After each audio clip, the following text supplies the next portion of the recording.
Hi, everyone. It's Amanda Rieger Green. Welcome to Soul Sessions. There's something really important that I want to talk to everybody about today and share with you because it's been one of those sticking points in my own spiritual and energetic practice, especially astrologically. Both Saturn and Neptune are retrograding back into Pisces. Saturn has already been there for a hot minute. So it moved from Aries back into Pisces. Neptune on October 22nd, retrograde from Aries back into Pisces. And they will be there for a while as their retrograde station direct. And then into 2026, they will start moving. They will be moving direct. They'll move back into Aries and they make this big conjunction. So astrologically, that's what's going on. And I have a whole blog that outlines the dates, the times, the energies, and what's happening. And if you want the astrological specifics, check out that blog. The link is in the show description. But what I want to talk to you all about and share with you is it's kind of freaking me out. And I'll tell you why. It kind of feels exhaustive. And and it's not that I am self-sabotaging with that thought process, but having both Saturn and Neptune moving backwards into Pisces, I know that it's going to bring up old fears and delusions and the pitfall in this energy. And if there is one pitfall that actually scares me to death, and it's not the kind of scare me to death where I am paralyzed in fear or I'm going to be stuck, but I'm very mindful and cognizant of this. It's that old addictions will feel like the right answer, whether that is drugs, alcohol, food, toxic relationships, any kind of addiction that you may experience. And if you are someone who actually is in recovery and has had a challenge with drugs or alcohol, this is like cautionary time to dive into whatever your recovery is.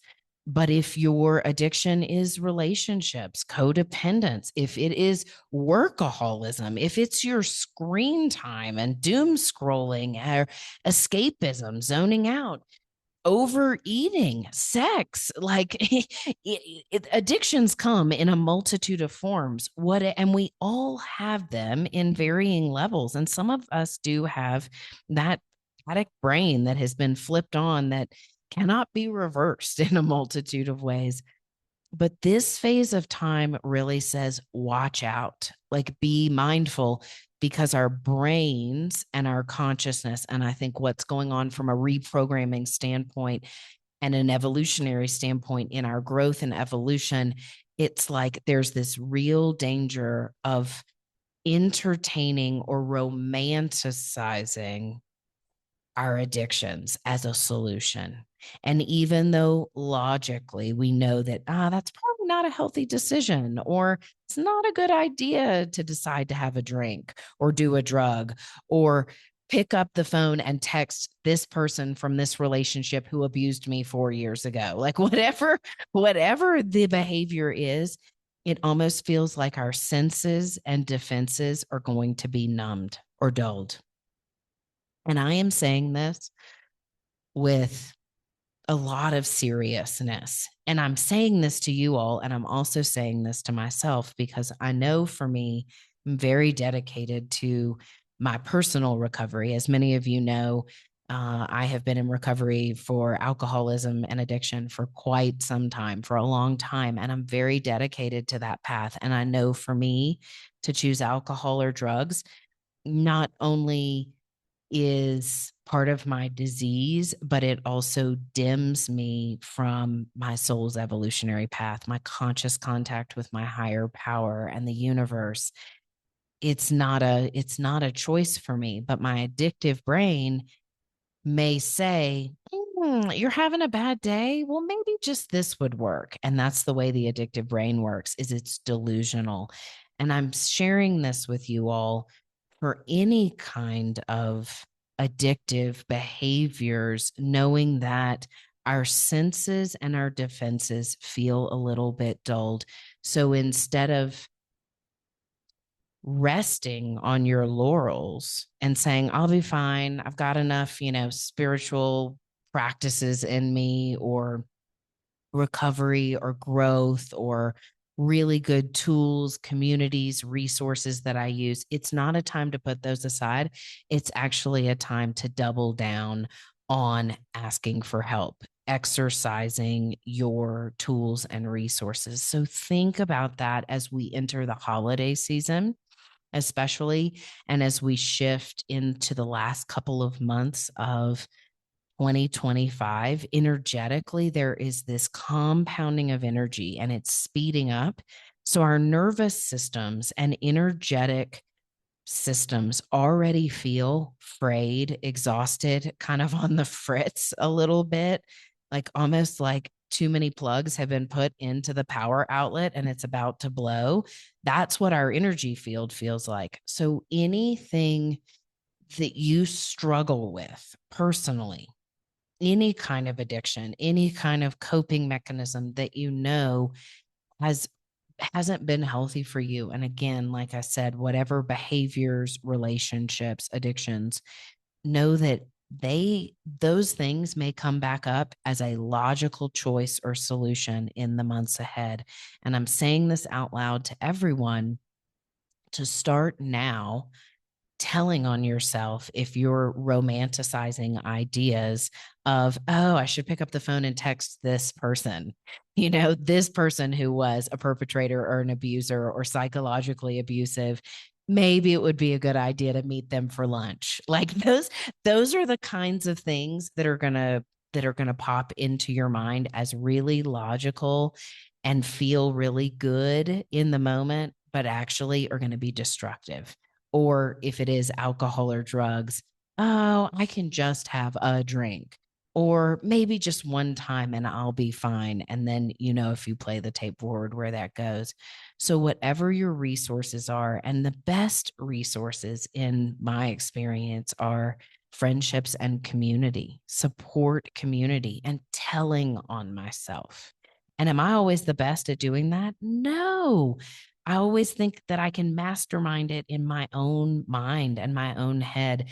And this feels like a season where that madness of masterminding things that voice is going to be really loud and delusional.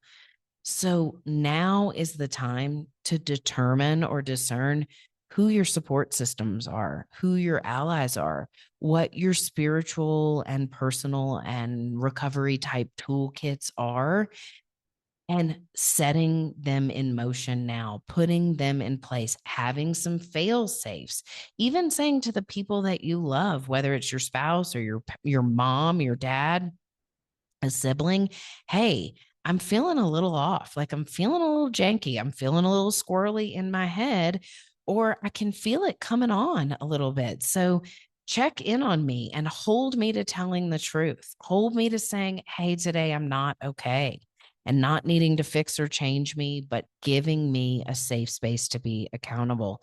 So figure out, who your go-to people are that you can tell on yourself now with. Who are those people who love you no matter what, but that are there to truly support you? And then also on the flip side of that, who do you support?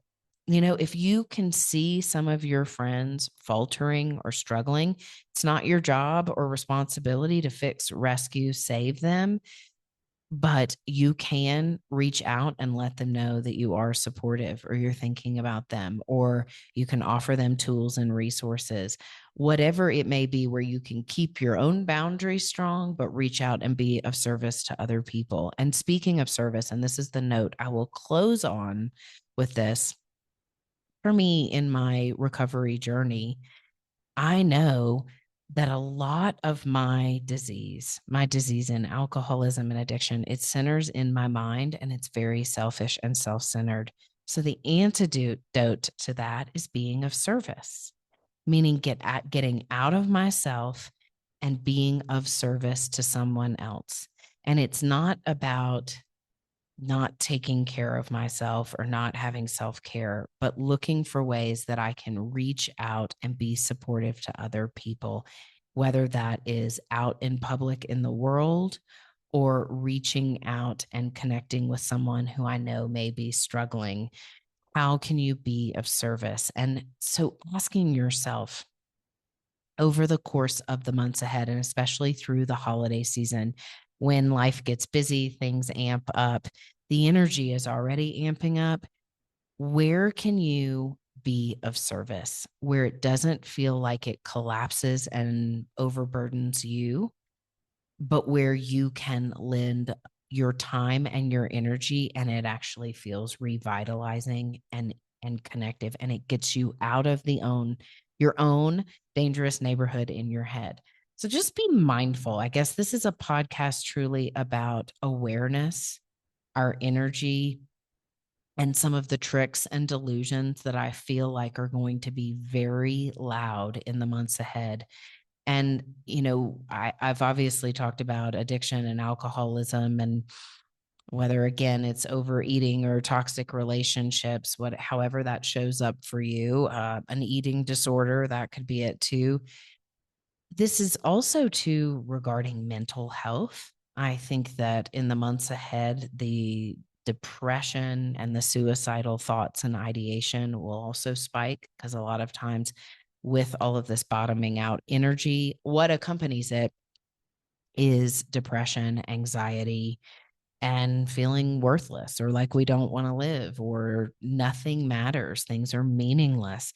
And I think those voices are going to get really, really loud in the next couple of months. And I have felt it in my body and in my meditations over and over. And instead of just pushing that aside or trying to rewrite the program that's coming through, it feels more imperative to share that with you all and for us to remember that we are not alone and that we are on these incredible evolutionary journeys, but the energy is getting quite intense and dense. And I feel like old stories, paradigms, illusions, and delusions and coping mechanisms are going to sound really sexy, like a great idea, but in the cold light of day, they're not, and they may lead us down darker, heavier paths, and it's going to be harder to climb back up out of the hole.